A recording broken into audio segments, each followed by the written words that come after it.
അല്ല, പലതും അഭിനയിച്ച കാര്യം എനിക്ക് അറിയാവേ. അതുകൊണ്ട് ചോദിച്ചതാ. എനിക്ക് നിന്റെ മുന്നില് ഒന്നും അഭിനയിച്ച് ബോധ്യപ്പെടുത്താനില്ല. ഓ, എങ്ങനെയെങ്കിലും അവളെ ഒന്ന് വിളിച്ചു വരുത്ത്. എനിക്ക് ഇവിടുന്ന് പോണം. കൂടെ കൊണ്ടു നടക്കാൻ എനിക്കും അത്ര ആഗ്രഹമൊന്നുമില്ല. അതിന് പറ്റിയ ഒരാളല്ലെന്ന് എനിക്ക് നന്നായിട്ട് അറിയാം. വേണ്ട, എടി പൊടി വിളിയൊന്നും വേണ്ട. ഞാനായിട്ട് അക്കാര്യം തുടങ്ങി വെച്ചാലേ കുറച്ചു മുതൽ ഞാനേ പോവും. ഹലോ ഹലോ മോളിക്കുട്ടി, ഞാനിവിടുന്ന് ഇറങ്ങാൻ പല വഴി നോക്കി. ഞാൻ ഇവിടെ തന്നെ വീണ്ടും വീണ്ടും എങ്ങനെയൊക്കെ കുരുങ്ങി പോവാ. നിങ്ങളിപ്പോ എവിടെയാ? ഞങ്ങള് ഒരു ക്ഷേത്രത്തിൽ നിന്ന് ഇപ്പൊ ഇറങ്ങിയതേ ഉള്ളൂ. ഗാഥ പ്രശ്നം ഉണ്ടാക്കുന്നുണ്ടോ? ഇവിടെ മൊത്തം പ്രശ്നമാണല്ലോ. മോളിക്കുട്ടി, ഒരു കാര്യം ചെയ്യേ. ഗാഥയോട് പറഞ്ഞിട്ട് വേറെ ഏതെങ്കിലും ഒരു അമ്പലത്തിലോ ഇല്ലെങ്കിൽ സിറ്റി തന്നെ വേറെ ഏതെങ്കിലും ഒരു സ്ഥലത്തോ കുറച്ച് സമയം കൂടി ചെലവഴിക്കാൻ പറയോ. ഞാൻ കൃത്യമായിട്ട് അവിടെ എത്തിക്കോളാം. ഞാൻ നോക്കട്ടെ. അയ്യോ, കേട്ടില്ലേ അമ്മ വിളിക്കുന്നത്? തൽക്കാലം ഞാൻ അങ്ങോട്ടേക്ക് പോവാ. കാര്യങ്ങളൊക്കെ നീ നോക്കിക്കോണം മോളിക്കുട്ടി. ശരി ശരി, നീ വെച്ചോ. തോമസേട്ടാ, ഓ ഗസ്റ്റ് ഉണ്ടേ. മോൾ അവിടെ ഇരുന്നോ? മോളിക്കുട്ടിയുണ്ട്. ചേട്ടാ, എന്തുണ്ട് കഴിക്കാൻ? ദോശ ഓംപ്ലേറ്റ് ഉണ്ട്, എടുക്കട്ടെ സാറേ? മോളെ, മോളുടെ ഫേവറേറ്റ് തട്ടുദോശ ഉണ്ടേ. നമുക്ക് ഇവിടെ തന്നെ കഴിക്കാം. ചേട്ടാ എടുത്തോ. ശരി സാർ. ദോശയും ഓംപ്ലേറ്റ് റിസോർട്ട് ഉണ്ടോ? റിസോർട്ട് ഇല്ല. അത് കുഴപ്പമില്ല, എടുത്തോ. ഇവിടുന്ന് ഭക്ഷണം കഴിക്കാൻ പോവാണോ? പിന്നല്ലാതെ. ഈ കടയെന്നോ? പകൽ സമയത്തല്ലേ കുഴപ്പമുള്ളൂ.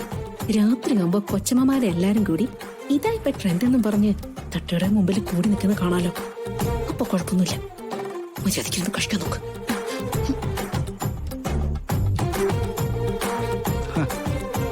തോമസ് ചേട്ടാ, ഓ ദോശ ആയില്ലേ? ഇപ്പൊ കൊണ്ടുവരാ സാറേ. ഇപ്പൊ ശ്രീനിവാസ് സാറിന്റെ മുമ്പിലേ ഗാഥയുള്ള കൃഷ്ണ ഉള്ളത്. അതറിഞ്ഞ് പെരുമാറണം. ഇത് ഡബിള് മനസ്സിലാണോ? സാറിന് മനസ്സിലാ, എനിക്കറിയില്ലേ. എന്നാ കുഴപ്പമില്ല.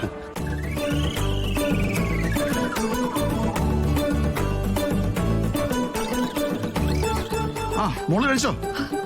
അതെ. ശരി. പപ്പടല്ലേ? അതൊക്കെ തീർന്നു സാറേ, എല്ലാം. ഓ, കുഴപ്പമില്ല. ഇതിലെന്താ ഇലയൊക്കെ? കൃഷ്ണ ഇങ്ങനൊന്നും ചോദിക്കില്ല. എന്തായാലും അവിടുന്ന് ഇറങ്ങാൻ തോന്നിയത് നന്നായി മോളെ. ഇവിടെ ഈ ചെറിയ കടയിൽ നിന്ന് കഴിക്കുമ്പോഴേ എന്തൊരു മനസ്സമാണെന്നറിയോ.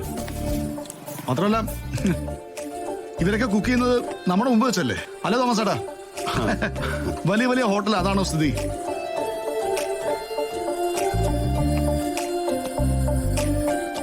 അല്ല, മുളന്താ കഴിക്കാത്തത്? തളർച്ച കാരണം എടുത്ത് കഴിക്കുന്നതിനകത്ത് വല്ല ബുദ്ധിമുട്ടും ഉണ്ടോ?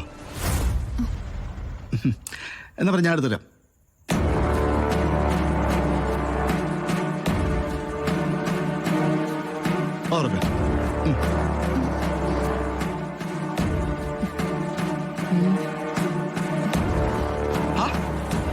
കഴിച്ചോ? ഇഷ്ടായ നമുക്ക്? ഇഷ്ടായി, നല്ല ഇഷ്ടായി. അച്ഛനെ പോലെ ഒരാളല്ലേ വാരി തരുന്നത്. എങ്ങനെ കഴിക്കാതിരിക്കും? എന്താ പറഞ്ഞ? നീ എന്താ പറഞ്ഞേന്ന്? അത്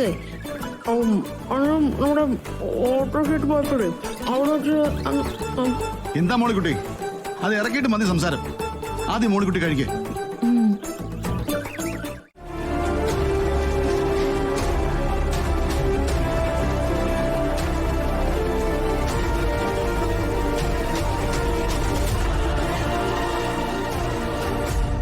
ഹലോ കൃഷ്ണേ, നിങ്ങൾ ഇറങ്ങിയോ? ഒന്നിനും പറ്റുന്നില്ല മോളിക്കുട്ടി, ഒരു പഴുതുമില്ല. ഇവിടെ നിന്റെ കൂടപ്പിറപ്പിനെ ചൊല്ലി ഞാൻ മടുത്തു. എന്തെങ്കിലുമൊക്കെ ചെയ്ത് കൊല്ലാൻ എനിക്ക് തോന്നുന്നു.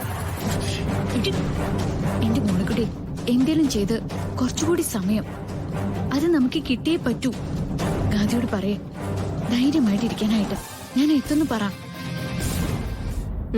ഞാൻ പറഞ്ഞു നോക്കാം. ആ ഫോണിൽ തന്നെ താണോ? ഹലോ ഗാദ, നീ എന്താടി വരാത്തെ? നീ ഇവിടെ എന്തെടുക്കുക? ഞാൻ ഇവിടുന്ന് ഇറങ്ങാൻ പലതവണ ശ്രമിച്ചതാ. ഓരോരോ തടസ്സങ്ങളാ. ദേ നോക്കിക്കോ, തടസ്സങ്ങൾ എന്ന് പറഞ്ഞിട്ടേ നീ എങ്ങനെ ഇങ്ങോട്ട് വരാതിരുന്നാലുണ്ടല്ലോ, നിനക്കറിയാലോ എന്നെ. എനിക്കിവിടെ നിൽക്കാനൊന്നും ഒരു താല്പര്യമില്ല. ഞാൻ പോവാൻ തന്നെയാ വന്നത്. അപ്പോഴേക്ക് സംഭവിച്ച കാര്യങ്ങള് രാധയ്ക്കും അറിയാലോ. ദേ എത്രയും പെട്ടെന്ന് ഇങ്ങോട്ട് എത്തിക്കോ. അയ്യോ ദേ ശ്രീനിവാസ സാർ വരുന്നുണ്ട്. രാധ ഫോൺ വെച്ചോ, ഞാൻ അങ്ങോട്ടേക്ക് എത്താം.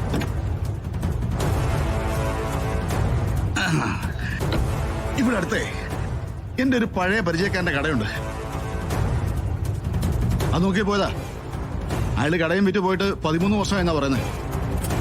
ആ എന്നാ പിന്നെ മക്കളെ നമുക്കങ്ങ് പോയാലോ? സാർ കൃഷ്ണയ്ക്ക് ഇനി അമ്പലങ്ങളിൽ പോണോന്നാണ് പറയുന്നത്. മതി മതി, ഇപ്പൊ തന്നെ മോളുടെ മുഖം വല്ലാതായി. പിന്നെങ്ങനെ, നമ്മൾ എന്തായാലും തിരിച്ചു പോവാ. മാത്രമല്ല ചെന്നിട്ട് വിഷുക്കണി ഒരുക്കാങ്ങളല്ലേ. എനിക്കിനിയും സ്ഥലങ്ങളൊക്കെ കാണണം, ഒരുപാട് അമ്പലങ്ങളൊക്കെ പോണം. ഞാൻ അതിന് തടസ്സം പറയുമോ മോളെ? മോക്ക് ക്ഷീണമുണ്ട്, അതുകൊണ്ട് പറഞ്ഞതേ ഉള്ളൂ. അല്ലെങ്കിൽ എനിക്കെന്താ? ശരി, നമുക്കെന്താ എങ്ങോട്ടാന്ന് വെച്ചാ പോവാം.